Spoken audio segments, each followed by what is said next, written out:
These are the closing days of the third era, and the final Hi hours guys, welcome to the channel. I'm Legacy of my Gamer, life. and today I want to give you guys my initial impressions on the I have newly seen the released gates of Oblivion Oblivion, Remaster.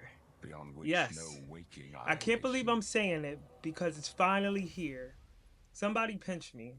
Nearly 20 This is years only the later, beginning. we have what I know so many Worse is Western yet to come. RPG fans have been craving, which is a return to Cyrodiil and the lands of the Elder Scrolls.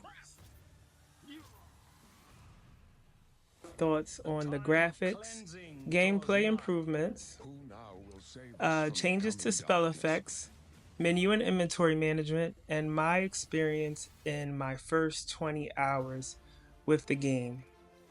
I purchased the deluxe edition playing on PlayStation 5 Pro, and I should also mention that this is a non sponsored video. Here you must So grab find a your own snack path. and let's return to a world well missed and a true legacy of Bethesda Studios.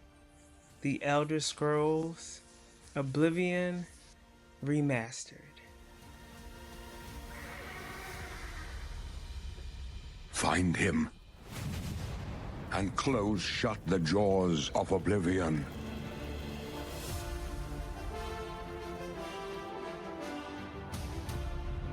Yes, my fellow Bethesda junkies, nearly 2 decades later, 20 years later, we are here and we are finally in the era of the Elder Scrolls. I am so excited. I have been playing this game pretty much, nonstop in between work and adulting, spending most of my free time just in the lands of Cyrodiil. Once again, losing myself completely and my life as well. But who would have thought? I mean, 20 years later, we're getting a remaster of the true hallmark of Western RPGs. That might be debatable. Some might even say, when it comes to RPGs in general, we are talking about Final Fantasy being the best in world class. But for me, Elder Scrolls, out of every video game, every genre, this this release holds the dearest place in my heart. Um, Coming off of a year or two where we've just had constant bangers and non-stop releases, games that push boundaries like Baldur's Gate, um, that we had in, I think it was 2023 or 2024. Larian Studios, when they came out with Baldur's Gate, I mean, that was earth shattering and hit the gaming and took the gaming industry by storm, um, for its, just strong gameplay and innovations and uh, giving players choice and agency and not really holding players' hands. That was a challenging game. But we also had Metaphor Refantasio from Atlas coming off of Persona 5. More recently, we've had Clair Obscure, which draws a lot of its inspiration from games like Final Fantasy and classic JRPGs. Kingdom Come Deliverance, though I have not played for some reasons, I hear that one is also excellent. Um, Coming off of all of that, if you would have told me that Oblivion was real and that we were actually getting this remake, I found it hard to believe when the rumors were spread all around the internet. I mean, the gaming community, we've known for a while now that this game was coming, but I think a lot of us was quite skeptical, due to just the amount of cancellations. Like, even if it is coming, is it really coming? If we think about the recently canceled Wonder Woman game that Warner Brothers was slated to put out, I was like, well, I feel like that'll probably just get put down the grinder too, because it seems to be the best ideas that don't make it or come to fruition. So thank the gaming gods that we have the Elder Scrolls to save us. And I gotta tell you, it really feels like this whole thing has come full circle, because I remember Elder Scrolls Oblivion. I did not play Morrowind. I know, shame. maybe if that gets a remaster, I'll work my way back to it. But being the little visual whore that I am, I just can't bring myself. We're too spoiled. We're too spoiled. I can't go back and play it. But if it receives this kind of upgrade, I will be sure to check it out. Um, but yeah, when Oblivion came out, it came out in 2007. I was in my junior year of high school, on my way to changing schools. At the time, I was also discovering things about myself and my sexuality while growing up in a pretty tight Christian household. Um, and Oblivion, what it represented to me was just the truest form of escapism in gaming, in a sense that I think till this day, I've not played everything that's out there, but Bethesda just unleashed the potential of freedom that you didn't typically see in any RPG, let alone a Western RPG, just to truly role play and live in this universe and world that was so well crafted and so well built, with so many nuances from the different races, the Dark Elves, the Aragonians, the Khajiit, High Elves, the Dharmas, all the different things that you could really do, and all the different type of characters that you can build in this game really made it an experience unlike no other. And I think what I can say to encapsulate all of what Elder Scrolls is as a Western RPG, for me, it is the benchmark to which all other games are compared.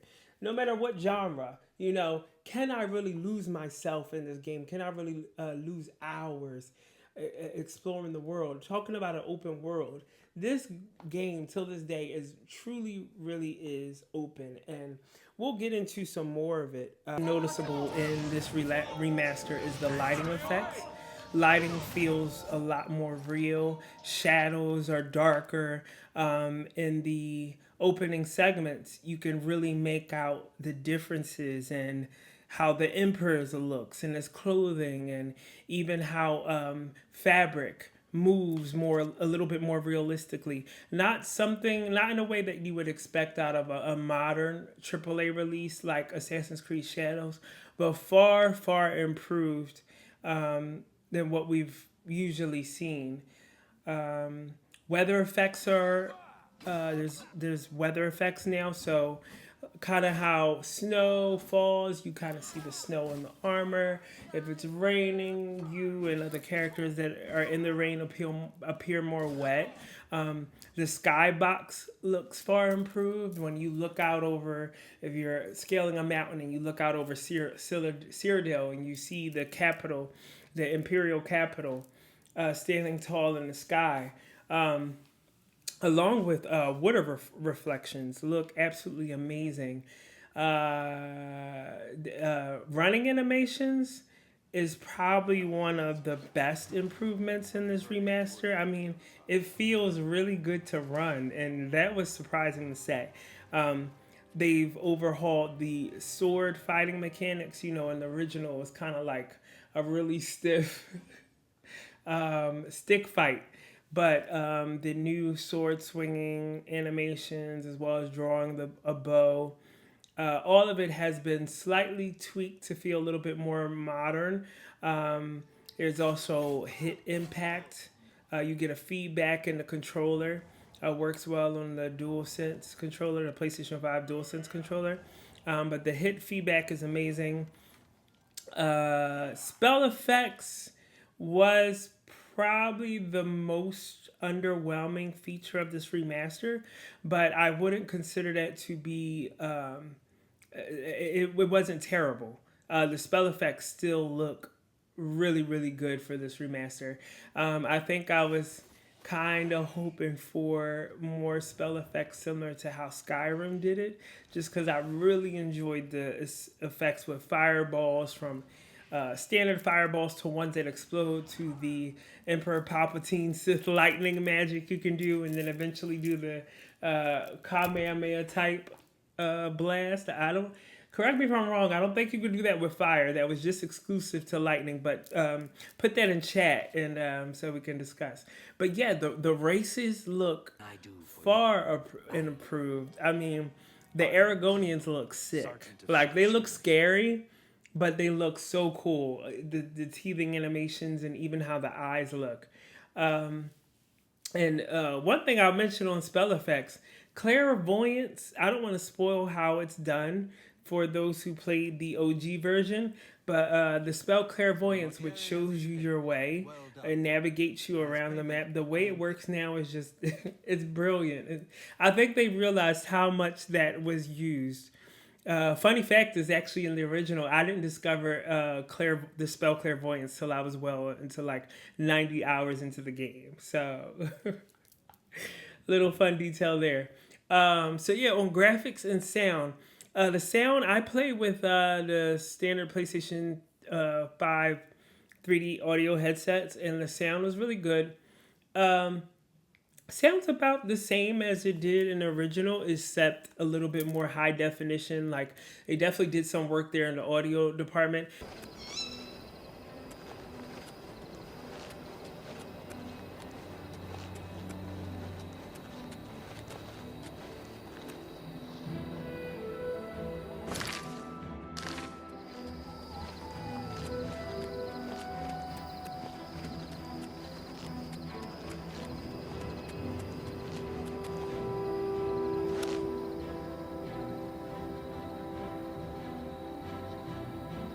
They definitely did some work there in the audio department.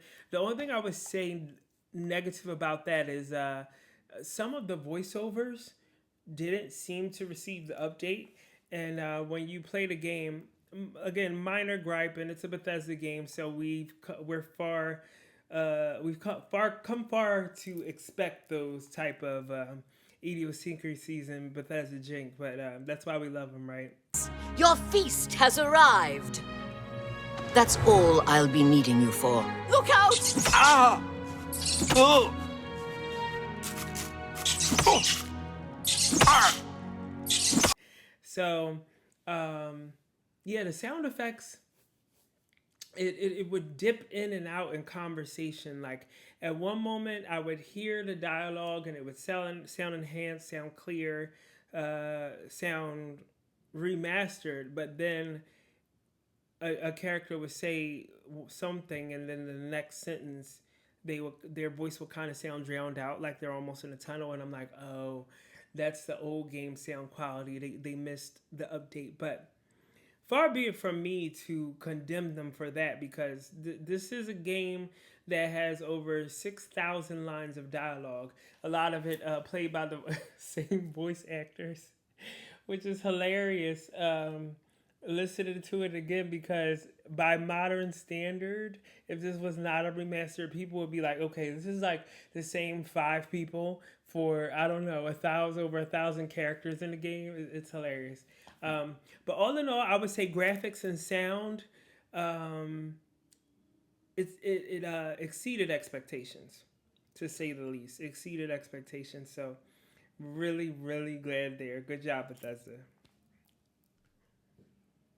Okay, so final thoughts on this Oblivion remaster, and addressing the elephant in the room. I know I'm like completely disheveled and changed, and from the last clip, this is shot a week apart due to me having a bachelor party and traveling with family, and for the Memorial Day weekend. So apologies in advance. But I am new to this, working a full-time job.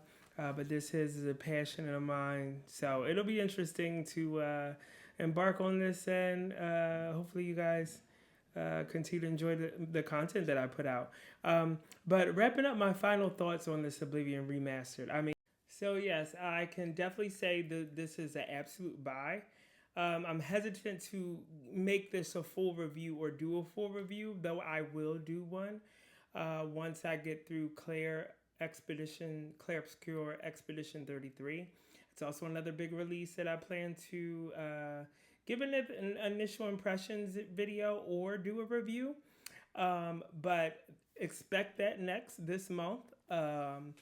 like I said, I probably won't be posting like every week, but I will have that. I will do a playthrough and then give you guys my impressions and make sure it's well thought out and diving deep into the gameplay and to aspects of the story while avoiding spoilers.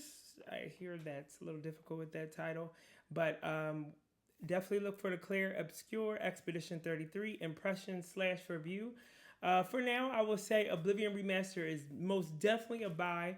And then once I can get a little further in the game, I would say once I can clear the Shivering Isles DLC and the Knights of the Nine DLC, I'll be more inclined to do a full review.